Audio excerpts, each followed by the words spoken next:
Right, welcome back to the van build. Day 2 here with Neil, coming down from Liverpool to help me out. Hopefully, 90% get this van finished. If you saw the last video, we managed to get the underslung water tanks in. We had a problem with them, there was a slight leak, but that is all sorted because we just used a hell of a lot of Sikaflex. If you've not watched that video, go and watch it. I'll leave a link in the description to it. Today is the day that we start on the kitchen and try and get this finalised and done. After my trip to Austria, I realised and have learnt from being away in the van that there's things I need to change in the kitchen area just to make things more practical and more spacious. And I also have one massive upgrade which I cannot wait to get installed into the van. And that is this. An oven and hob. It's the Voyager 4500. I'm just copying Lou and Emily from Camper Vibe because they've got this in their van. It's a good size and it means I can actually cook some pizzas, some fish pies, some cottage pies, whatever it might be. And I just thought there's no point just having a hob in the van. I might as well go for an oven and a grill all in one. I spent a lot of money on that wood. I know, yeah. I know. Yeah. Right, we've made the executive decision. This was the canvas or the frame that I originally had the kitchen on when I was in Austria. But as I said, after being away in the van, I've learned that this gap here isn't enough space for somebody to sit in comfortably, especially a man of Neil's size and stature. He's admitted that. That's not me just defending him. I ain't fitting in there. Yeah, and even me, when I was sitting having dinner in there, it was far too tight. No bulky boys are going in there. No. So what we're going to do is, this is about 1.20 meters now from that batten to this batten. We're going to shorten it down to make it 1 meter and basically make the kitchen from scratch. So we'll see how this goes. We'll scrap all of this and pretty much start again. I thought I was being quite smart by putting it all on these. There was a reason, but I can't remember what it was for. I think it was just to have some drawers underneath. Starting from scratch once again and doing the job twice.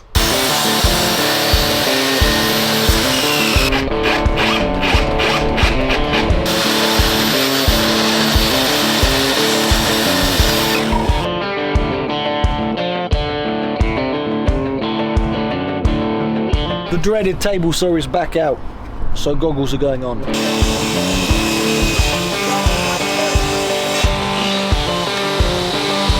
I was going to go and buy some more battens of wood, but Neil said, what's the point? Might as well cut up.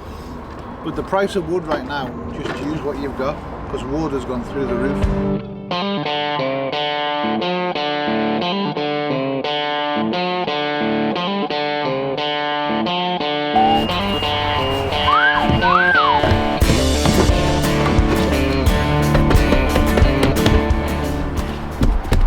Doesn't have to be hard, does it? No, it doesn't have to be hard at all.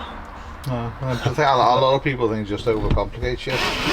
Yeah, me being one of them. No, but you don't overcomplicate it, you just don't know. Yeah. You know what I mean? There's a difference. Well, that's why I just ask as many questions as I can, because I'm just trying to understand it.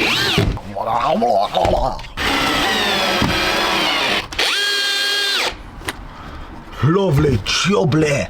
I know some people are probably going to be wondering, why is Neil here pretty much doing the van build for you? And I don't like to think of it like that, even though I know it can come across in that way. But to be honest, I just absolutely love having somebody that knows what they're doing, that can teach me things, I can learn from them. You get a bit of reassurance and you just understand how to do things so much better. And also the main thing, doing this van build and doing jobs like this alone, to be honest, I just find so boring and so lonely. And it's just not fun. When Neil's here, we have a laugh, we have a joke, some weird things happen, and we have a good chat. And as I said, the main thing is, I learn a lot. So, honestly, just like a massive thank you to Neil for coming down and helping me. Because there's not a chance I'd be able to do any of this without him. Or I could do this stuff, but I just wouldn't have the motivation to do it alone.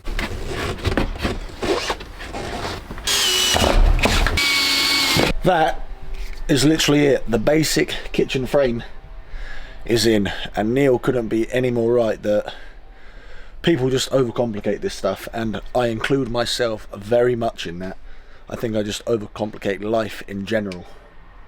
But look how easy that was. It's 1, 2, 3, 4, 5, 6 pieces of batten, and now the kitchen frame is done, and now we can just build off of that. It's mad how something so simple can cause so much complication and overthinking inside here.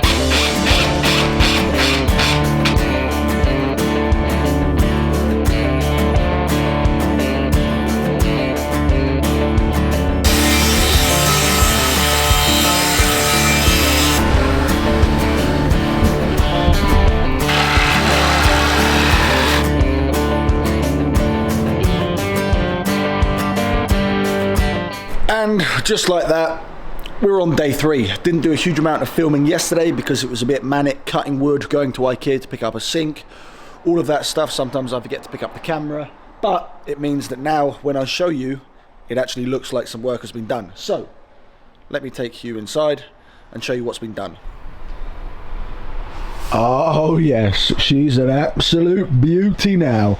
So where to start? First things first, we finished off the cladding for the front of the bed, framed it around the fridge so it's all looking nice, neat and lovely. Neil also made a start yesterday on making this bench. Not all of this is completely finished. I'm just going to put some edging strip on the edge of this furniture board, or it's not actually furniture board, it's OSB. Now when you sit down here, there's an extra couple of inches either side, which means when I pull the table out and eat dinner, I've got a little bit more space. What we have also done, I say we very lightly, but I've tried to do my best to help, and as I said, learned a lot along the way, but we actually had to cut down 2 worktops because the first one actually cracked, because the problem with laminate is it cracks and chips very, very easily. So I would recommend, if you're going to get a worktop, don't go cheap and buy laminate. Pay a little bit more money and get a solid oak worktop, just because, well, then it won't crack and chip as easily. Oh, it's not quite a colour match.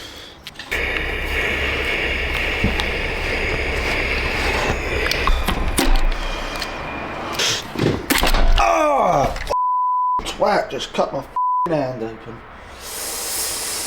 Almost just chopped my finger off. Don't do as I do. That was very stupid. I was trying to take it off because there was mud on it here. Lesson learned. Don't go like this with your knife towards you. And also, Neil's told me I could have just remelted the glue and peeled it straight off. You live and learn. There you go. Shall I heat it up again or not? No, you're right. That looks all quite good actually. If you wanted to, you could just get a little bit of sandpaper and just give it a little tickle. Yeah, just to take the edge off.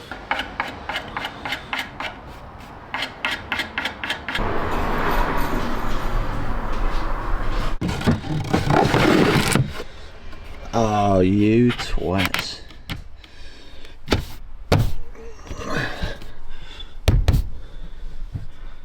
Not too shabby that.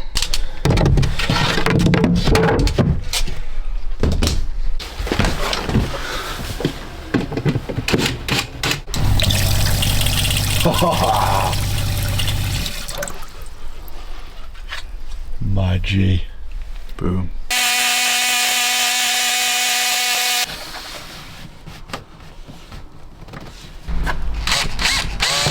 The ideas and the things that he comes up with, I would never in a million years think about. You just think it up as you go along. Yeah. But you must be picturing it in your head though. Yeah, kind of. Yeah, so you're good at visualising. I don't think of a solution. I always think of the problem.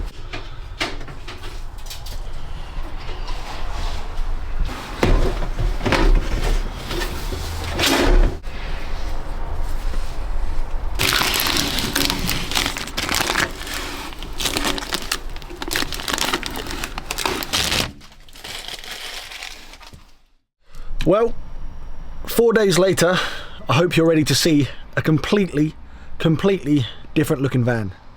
This is what it's now looking like.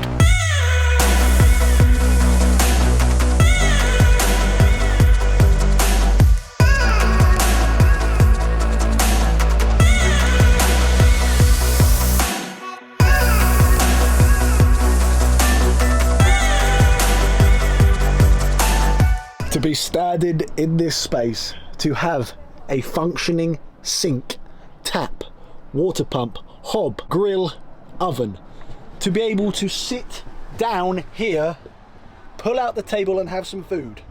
To be able to open this up and have some storage is an absolute Christmas miracle. Honestly, I cannot get over how good it looks in here right now and how much more progression has been made after those 4 days with Neil. First off, of course, I've got to say the biggest of thank yous to Neil for coming down and pretty much, well, building, but also helping me get this van pushed along so that for once it actually looks like some progression has been made and we've not taken any step backwards, we've only moved forwards.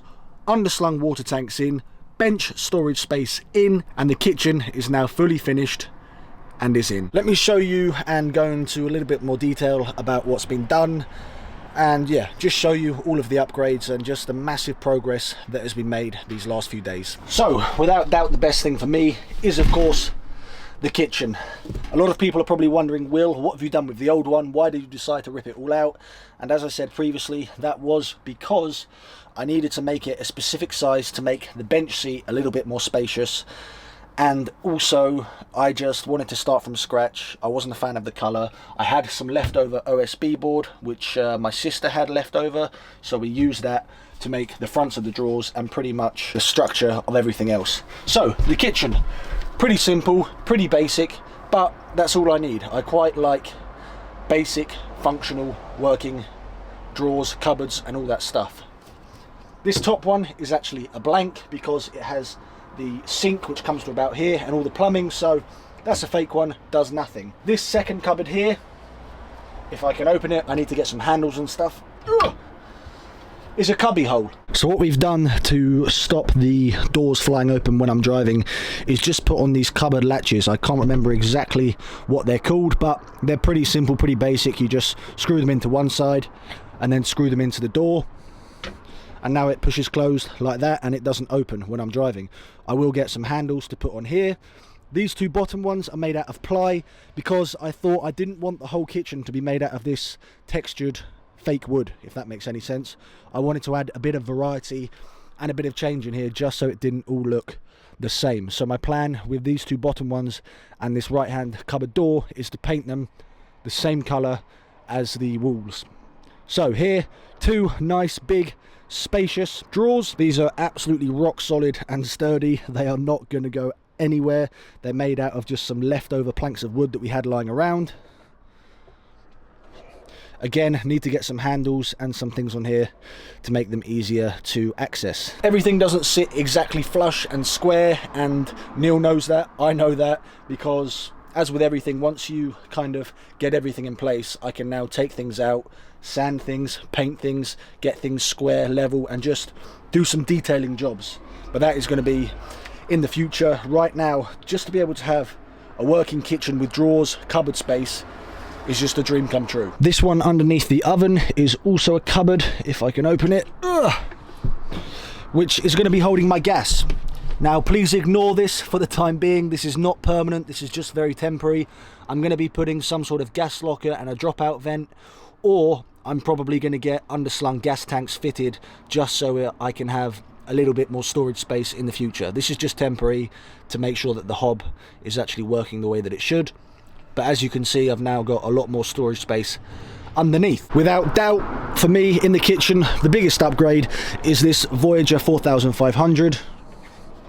It's an oven, a grill, and has two hobs on top. A lot of people are also probably going to be wondering, why did I decide to change this and this to silver? The biggest reason for that was because when I was away in Austria, black shiny metal products, even though the hob was made from glass, just shows so much dust and dirt. And I think silver personally is slightly nicer.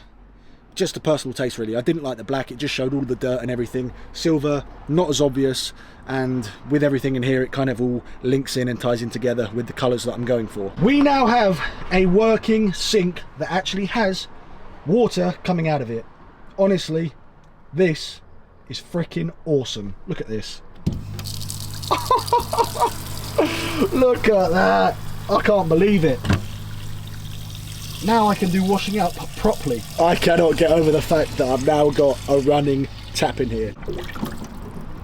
Look at that. All drains out lovely into the underslung water tanks which we installed in the previous video. Another massive upgrade, and I'm probably going to go over the top with saying upgrade, but that's because everything in here is just such a step up from what I had before. We now have a 2 people bench seat for people to sit on and eat, and also storage. So Neil made this that it hinges up at the back there, and now there's plenty of storage in here for whatever I might want to put in here. A dustpan and brush, a hoover, I don't know. Let your imagination run wild. I also have a USB socket and one 230 volt socket, and then this is my switch for the inverter which turns that on. The plan for this bench seat is to get some fabric and some 4-inch memory foam to obviously make that a comfortable seat for people to actually use. And obviously once I start adding things in here like fabric, memory foam, and just tidying everything up, it's going to look a lot nicer. But as I said, the amount of progress that has been made in here in the last 4 days is just crazy, and it looks completely different and 100 times better than what it did previously. This side, again, the bench seat, but now, oh god, have I just ripped my shorts? Hopefully you can see me. Now there's actually a lot more space for somebody to comfortably sit in here. Neil also designed it by putting some U-shaped aluminium on either side that my toilet's underneath. So when I need the toilet, I can just slide it out, slide it back in, slide this down here. Bob's your uncle, Fanny's your aunt, nobody sees the toilet, hidden, nice and tidy and organised. Again, like on the other bench seat, we've got a USB socket and a 230 volt socket for your laptop and phone charging, whatever you want. We also finished off the cladding and have put in the cover for the diesel heater. The fridge is looking nice and tidy in there as it was before, but at least now the cladding's done and it just looks so much tidier. I genuinely feel like I could live in this van now. The fact that I've got the working kitchen and just proper storage and bench seats. As I said, still lots to do, like overhead storage, tidying up jobs, finishing off the rear of the van, and also making some overhead storage above the bulkhead. But one step at a time, slowly, we're getting there. Another thing that I thought I would show you is the water level sensors. So this is the fresh water and this is the wastewater. At the minute, we're on 2 bars, which means, you know, it's enough water, but I obviously need to fill it back up. And this light will go red when the wastewater tank is full. So when that goes red, I know that I need to empty my wastewater. Underneath the van, we installed 2 drain water and fresh water taps, if that's what you want to call it. So when the wastewater tank is full, all I need to do is twist this grey one here, that'll all drain out, and vice versa for the blue fresh water. As you can tell, I'm buzzing, I'm happy. Big progress has actually been made where I feel like I can use it now. I could use it before anyway, but now I'm not going to change the kitchen, I'm not going to change the bench seats. Now it is just a task of neatening and tidying and detailing jobs to make it look a lot more finished. And as I said, the overhead storage really is the only other thing that needs to be done in here. Please make sure that you go over and head to Neil's channel, Urban Van Life, tell him I sent you, say a massive thank you for helping a damsel in distress, because the last couple of weeks have been very up and down for me, and just having Neil here talking about life, learning a lot of knowledge and skills that I'll be able to use in the future in terms of building things. It's just been great fun, as it always is with him, to get some help with the van. I'll leave a link to Neil's channel in the description, so please make sure to go down below, check him out and subscribe. Thank you guys so much for watching. I really appreciate you sticking along this arduous, stressful process for me. But as always, I hope you've been able to learn alongside with me, gain some more knowledge, gain some more tips and advice along the way. I have no idea if these videos actually give any of that, but I think a lot of you guys just enjoy watching the gradual, very slow process of turning what was a builder's van into a beautiful home on wheels. Anyway, thank you for watching, and as always, I will catch you in the next video.